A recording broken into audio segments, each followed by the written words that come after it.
عمر بن خطاب رضی اللہ تعالیٰ عنہ کہتے ہیں اللہ کے نبی نے جب صدقے پر ابھارا تو میں دل ہی دل میں مسکرا رہا تھا کہ آج اس وقت اعلان ہوا میرے گھر کے اندر مال بھی موجود ہے، آج میں انشاءاللہ ابو بکر رضی اللہ تعالیٰ عنہ سے آگے نکل جاؤں گا۔ میرے عزیز ساتھیو، عمر بن خطاب رضی اللہ تعالیٰ عنہ کہتے ہیں میں گھر پہ گیا، جو میرے گھر پہ مال تھا میں نے 2 حصوں میں بانٹا، ایک حصہ لا کر کے اب اللہ کے نبی کے سامنے رکھ دیا۔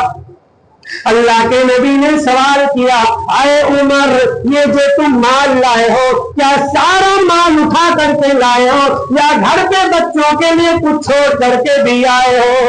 عمر کہنے لگے نہیں اے اللہ کے نبی آدھا مال میں لے کر کے آیا ہوں، آدھا مال میں نے بچوں کے لے کر کے چھوڑ دیا ہے۔ میرے عزیز ساتھیوں تھوڑی دیر کے اندر ابو بکر صدیق رضی اللہ تعالیٰ عنہ آتے ہیں، اللہ کے نبی پوچھتے ہیں اے ابو بکر یہ جو تم مال لے کر کے آئے ہو کتنا مال گھر سے لائے، کتنا مال گھر پہ چھوڑ کے آئے؟ ابو بکر کہنے لگے اے اللہ کے رسول گھر پہ جتنا مال تھا میں نے ایک پائی بھی ایک ذرہ بھی گھر پہ نہیں چھوڑا، سارا مال اٹھا کر کے میں آپ کے قدموں میں ڈھیر کر دیا، سارا مال میں گھر سے لے آیا۔ اللہ کے نبی کہنے لگے تمہاری اولادیں کیا کھائیں گی؟ ابو بکر کہنے لگے ان کا مالک اللہ، میں اللہ کے لیے دیتا ہوں جس طرح اللہ مجھے پالنے والا میری اولاد کی بھی وہی حفاظت کرنے والا۔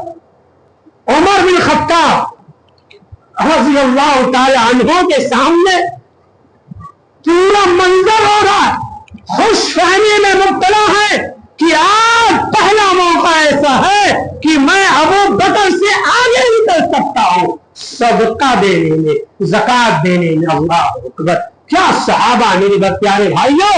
ابو بکر رضی اللہ تعالیٰ عنہ کے ایثار کو جب عمر نے دیکھا تو عمر رضی اللہ تعالیٰ عنہ نے بھری مجلس کے اندر ابو بکر کے ایثار اور قربانی کا اعتراف کرتے ہوئے قسم کھایا۔ کیا قسم کھایا؟